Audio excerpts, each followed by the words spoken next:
and it is my joy to be here this morning. I love wordplay, and you probably have figured out I talked a lot.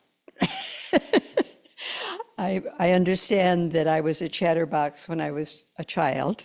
Surprise, surprise.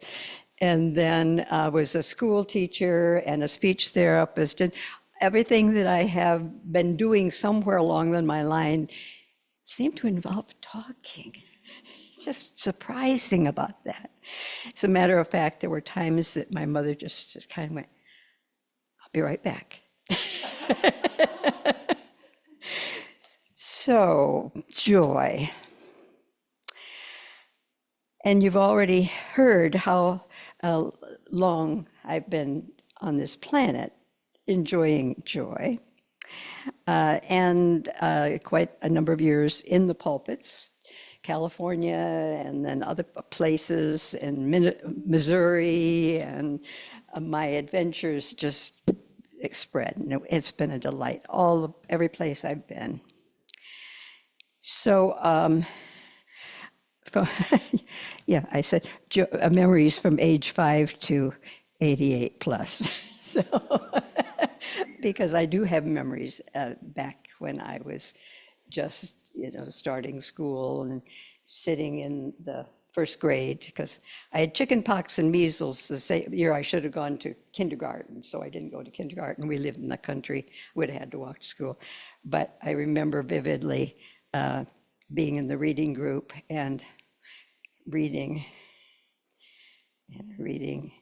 and the teacher very quietly saying, Patty, would you please stay on the same page that we're on? So that's sort of an example of I haven't always been on the same page as other people. So my topic is based on this phrase, where my attention goes, my energy shows, and the result shows. So I'm wise enough to think, let's see, do I really want to put my attention on that pile of manure that is over here? Yes, if I want to avoid it and not step in it, but what other things might I include in right now? What choice right now? And then, of course, long-term planning, like it's wise for us to do too. So, but where my attention goes, my energy flows, and the result shows. So I want to pay attention to that. I am going to quote from the 23rd Psalms because it occurs to me that it's actually a psalm of joy if we sort of take it apart a little bit. I shall not want. Oh.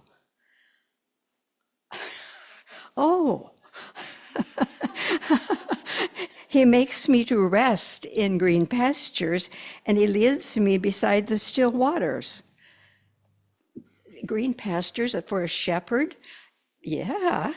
And still waters. The sheep won't drink unless the waters are still. Oh, okay.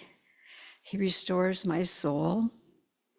He leads me in the paths of righteousness, right useness. What use am I making with my life? For his name's sake, yes. Yea, though I walk through the valley of the shadow of death, I shall fear no evil. We know those, don't we? We've heard these through the years. But the shadow of death was the path that the shepherds had to go through to get to where they could take care of their sheep. So I fear no evil, for thou art with me. My rod and my staff. The rod is a big, thick stick, so he can throw it at the wolves or something that are trying to come to take care of a sheep. And the staff, that's guiding the sheep. So the rod and the staff. So we have protection and we have guidance. Just so clear. Thou preparest a table before me in the presence of my enemies, anointest my head with oil. You're in the desert, it's hot. Oh, to be anointed with something that's cooling and refreshing. And Surely thy goodness and mercy shall follow me all the days of my life. We know this. Dwell in the house of the Lord. It's the spiritual house, the emotional house, the conscious thought. And there's a little side story I read this about this little boy that was starting kindergarten, and his mother walked him to school. And he had a neighbor kid that walked with him some too, and he really didn't want his mother to walk him to school. So he said, "Mom, would you just let me walk, by myself?" And she said, "Okay." And so he would go out and get his little friend, and they'd be walking to school. And one day the friend said, "There's a lady that follows us." It wasn't his mother. And he said, "Oh yeah, that's Mercy. She follows me wherever I go." So Mama said a little, for her peace of mind, "Mercy follows me wherever I go." Joy. My talk affirming loving kindness in the midst of it. There's that where my attention goes, my energy flows, and the result shows, so notice. I love to read. I remember vividly being read to as a child and starting to read early. And I had books, children's books. I was blessed with that. So we're just noticing all the possibilities there are. Can I be calm? Oh, compassion allows love manifesting. CALM. By the way, on the back table, there are all of these acronyms, so you don't have to take notes. You can pick one up on the way out. And so when I'm not feeling, I'm feeling a little upset about something or a little anxiety about something, okay, how else could I see it? How else could it be? There's an inner guidance system here. Yeah, my son seems to be getting in a little trouble. Okay, he's a teenager. He's going to be experimenting. Okay, I've got an inner guidance system. Let me just know when to keep my mouth shut and when to perhaps do a little verbal guidance. So that's the C for calm. Brave. Here's my acronym for it. Being resourceful always vitalizes everything. We have resources that sometimes we forget that we have. So as in the middle of all of this, what experience do I have already that I can bring over here to this situation? Or who can I ask for assistance from? Do I have to do it myself all the time? Well, we are independent, aren't we? Yes. And I feel, okay, I have resources. I can ask for assistance.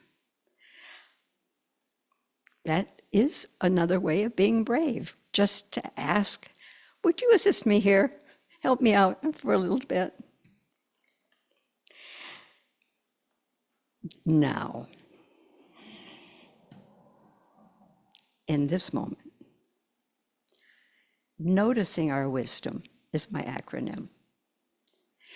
I think sometimes we have an opportunity to say, oh, I don't know how to do that. Oh, I don't know what to do. Chatter, chatter, chatter, chatter. When if we just took a breath and stepped back and said, remember, there's a power here. I have more than 20 years, I look around, more than 20 years of experience. Some of us, I've got over 80 years of experience, for goodness sakes. All right, how can I just use those resources that I have? And remember, I don't have to walk this experience alone. When I was a minister, I was supposed to know it all and be the place where people could come to me for counseling, which meant I kept my mouth shut and went,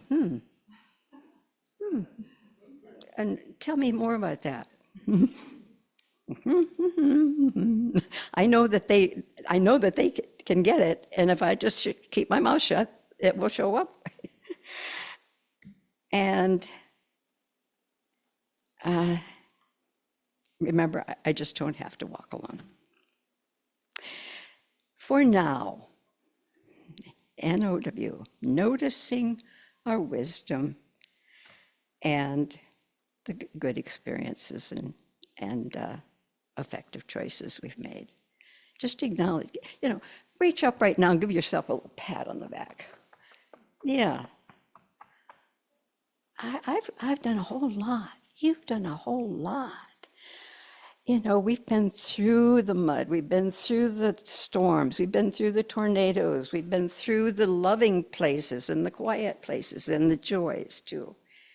Just remember, like you would a friend, you would say, remember, it's okay, it's okay. We're moving on. And then gathering together. Our grateful attitude that just touches our hearts and the hearts of others. So I can sometimes be a listener that go, tell me more about that. And what prompted you to choose that? I'm just curious. No judgment about it, just curious.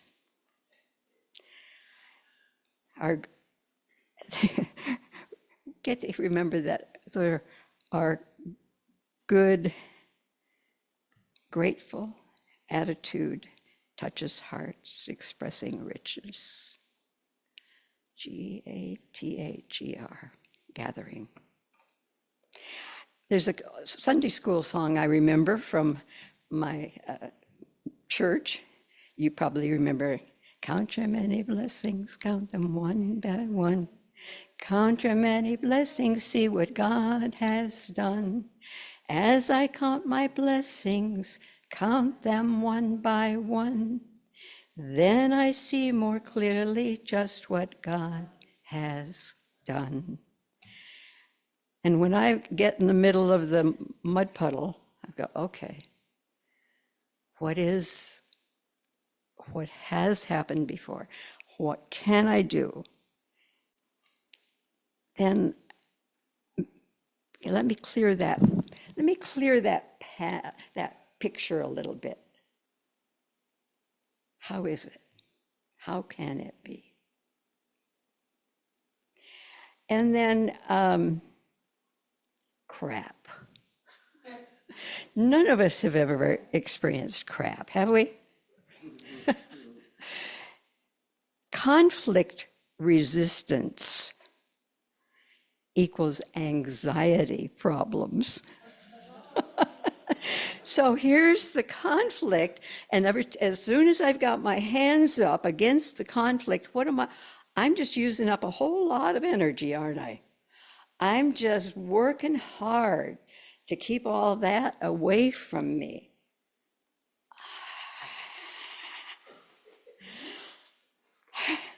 Okay, instead of this, what if it's this? Where can I go with my heart guidance instead of my resistance? It's And, A-N-D, another new development. Huh. So am I open to staying open in the midst of the stuff to say, how or what else could it be? Is my my challenge with, oh, let's see, my plan was, we have our plans and then God smiles. My plan was I was going to graduate from college and then go and be with my beloved that I was engaged to, who quit school, college, and went off in the Air Force. But I was going to go there. And then I got that letter that said, I'm getting married to somebody else. Oh, yeah, oh.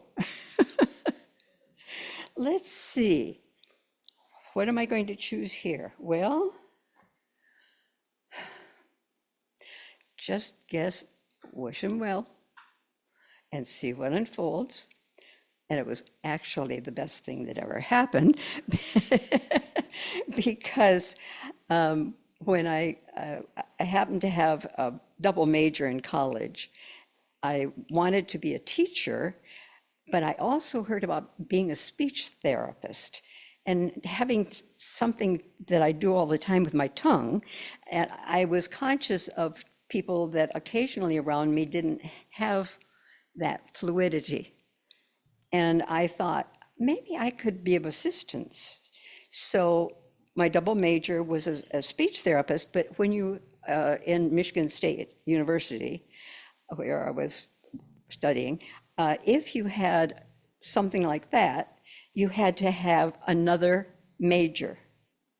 So you could choose secondary or elementary as your second major. So I don't want to deal with high school kids. Thank you. I've been in high school. I know what. So I earned an elementary certificate. So I have 2 certificates, which means I can get a job most anywhere. Well, this situation with my former fiance that disappeared, and I'm in my last year of college. Oh, what am I going to do? Well, I have these credentials. I could go home. I knew I could get a job in the town that was nearest. And I went, I'm going back where I grew up. How am I going to get to meet anybody? I'll have to live with my parents because I don't have any financial resources right now. Chatter, chatter, chatter, chatter. And I thought, I need to get out of Dodge. So I tucked my 2 credentials in my pocket, sort of, and I had an aunt and uncle that lived in Pasadena. Lovely people. My uncle was my father's brother, and sideline, they wrote children's books based on data, but that were beautifully illustrated and data-based, but told a story. And so I contacted my Uncle Holling, sent him a letter and said, I'm coming to California, and didn't hear back. And he picked me up at the train where I had enough cash to get there. And he said, we live clear up in the hills in Pasadena. You're going to stay for a while with Cousin Gertrude till you see what you want to do. Cousin Gertrude. Well, okay. So he took me to meet Cousin Gertrude, who happened to be, for Sunkist, head of their experimental kitchens. Not a shabby position. And she said, sure, you can stay on my couch for a few days till you see what you want. Notice the for a few days, for a little while, till you see what you want to do. So I did that. And I was thinking, do I really want to do this? Do I really want to teach? Do I want to chatter, chatter? And I even went to an interview to be a stewardess. And the stewardess listened to me. She said, honey, You have 2 credentials, go use them. So I went, okay. So finally, this cousin said, you know, we're not too far from Southern Cal, and there's a whole education department. Why don't you go over there and see, you know, they have an employment department in the education department, and see what's there. So I don't remember how I got there, but I remember being there and getting, you know, looking at by the elevator and seeing, oh yes, this is where I'm supposed to be, and going up, and there's 2 doors in this, both doors are open in this waiting area, and there's a young man sitting at a desk there, and this one, I'm expecting a lady, and that's empty. So I sat down thinking, okay, I'll wait for her. So I'm sitting there and waiting, and another lady came in and sat down a few chairs from me, and we smiled at each other, and I'm getting restless. Yeah. So I stood up and I went on and I tapped on the space between the 2 offices, and I said, excuse me, am I in the right place? You know, and this young man is sitting at the desk, his door is open, and I said, I've got 2 credentials, and I was going to see, he said, I'll be with you in just a moment. I sat down, this lady stood up, came over and sat down, said, my name is Emmy Pendleton, I'm from Kern County Superintendent of Schools, and we just lost our speech therapist. Can I take you for a cup of coffee and let's talk? Well, that's how I ended up on the Mojave Desert, because Kern County, and in California, if you don't have a school that's big enough to hire a speech therapist, the county has to provide one. So there were 4 schools out in the middle of the Mojave Desert. And they were, okay, here's one at the naval base, and here's one at the Air Force Base, and here's one at the other base, and here's 2 at the air base, and which is the biggest place, 2 schools. And they needed a speech therapist. And it was a nice stipend, plus mileage coverage, because I'm traveling. And I said, well, that sounds interesting, but I don't have a car because my car's in Michigan. She said, Kern County will supply you with a car until you get yours sold. And I said, and frankly, I don't have financial resources right now for the gas. She said, we'll give you a gas card. Check, check. So I visited them to see what were, and 2 of the days I would be on the Air Force Base because that elementary school was larger. And, excuse me, and they needed me 2 days to be able to cover all the students there. So I ended up there, where am I going to live? And she said, well, let me check. Normally, the county would be able to find through the Air Force Base a place on the base. Nothing. So she's inquiring around, and somebody had taken units from the old section of the air base and created a apartment complex. So here's 4 apartments, space, 4, this is Mojave Desert, 4, space, 4, space here. And they had 1 room open. So we went out there and looked at it, and it was furniture based, so was there, you know, basics. There was a bed, there was a couch, it did have a full bathroom. So I ended up there with a car provided, resources provided, until, I had income coming in and the whole thing. So that's where I ended up. Where am I going to get any social life? This is great. Okay, well, the closest place was the air base. And so I went to church, and there was thought of the choir, but because I love to sing, and it was sort of loosey-goosey and not real organized, and it was like, oh no. And then somewhere I heard there was a Mormon chaplain on the base, and he was starting a theater group. Bingo. So this is a long story about how I've been having the guidance and the joy in the midst of the whatever it looked like at the moment, just ordinary as I just kept saying, okay, okay, okay. And it was in the theater group. I met my kid's dad, and he was 6'2" and very handsome and did theater and music. And it was like, oh, yeah.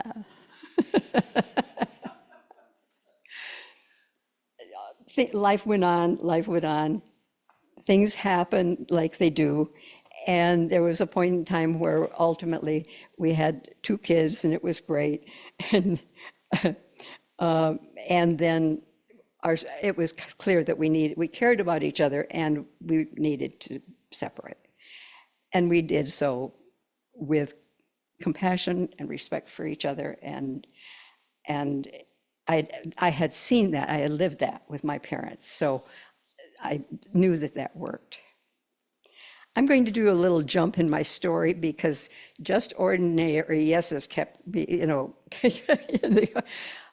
years later, when I was in Southern California and had discovered a woman minister, Dr. Reverend Peggy Bassett, Southern California, I don't know, and she was 6'2" in her stocking feet with a stammer, a stutter presentation, but boy, could she get you right where you needed to hear it. And I was, I want to know more about this. All I knew was the little Methodist church in a little town that I got to go to part of the time. They had a choice of a Methodist or a Baptist down here when we were living with my grandparents. And then later on, there was a congregational. I dated a Catholic boy in high school, and I got to enjoy going to, Christmas Eve ceremonies, which was lovely. But it's like, oh, what do I know about this? Well,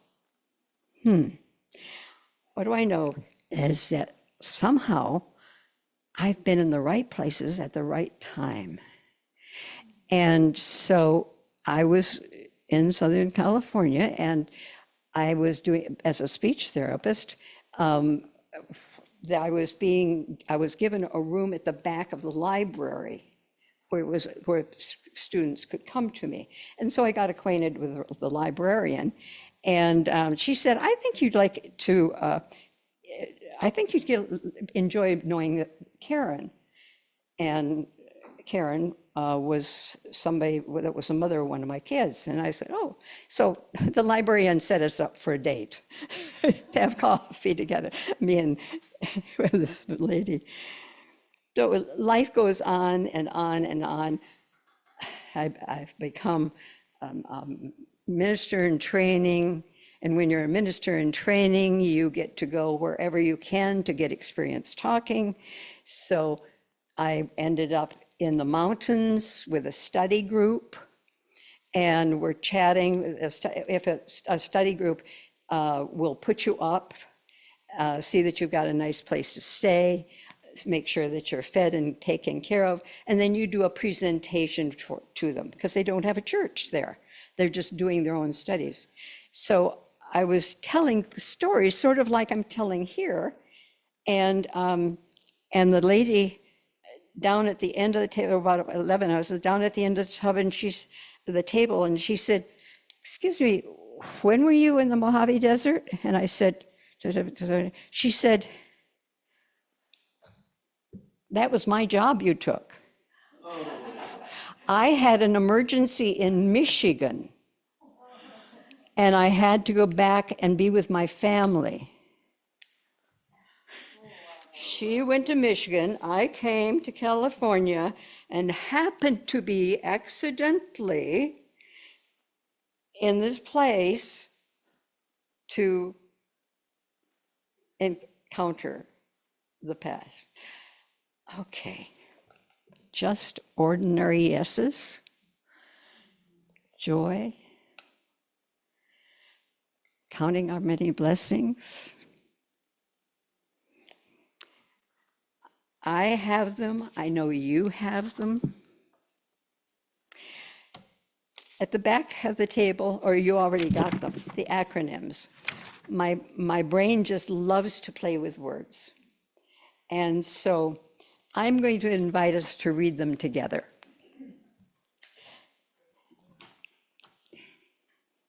Joy, just ordinary yeses. Love, living optimistically vitalizes everything. Peace. Let's say that with a kind of an out breath. Peace. Positive expressions, allowing calm experiences. Notice it doesn't say that expressions that are going to agitate us and create more anxiety, right? Talk. Today, affirming loving kindness. Calm. Let's say it with that kind of calm. Compassion allows love manifesting. Let's say this now. Brave. Being resourceful always vitalizes everything. Now. Get it? It's in this moment. Now. Noticing our wisdom. Gather. Grateful attitudes, touch hearts, expressing richness. That's what happens when we gather here on Sundays or for other activities. Calm. Compassion allows love manifesting. Crap. There is, just don't step in it. Conflict resistance equals anxiety problems. I don't want that, I don't like that. Well, guess what you're doing? And another new development. My life has been full of them, and I know your life has been full of them too. Maybe you hadn't noticed them, and you would say, oh, I forgot all about that, until Clancy said that. Hayek, this is one, I had to make it up.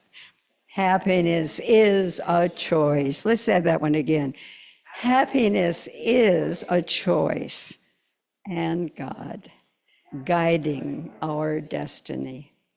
Well, we don't know because it is that invisible presence.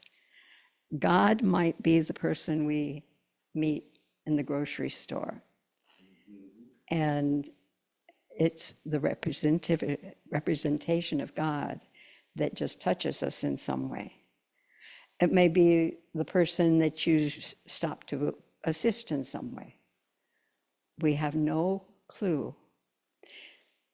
And when we walk with our heart as well as our brain that we were given, we have that opportunity to keep saying those just ordinary yeses. Just ordinary yeses. Joy. And so it is.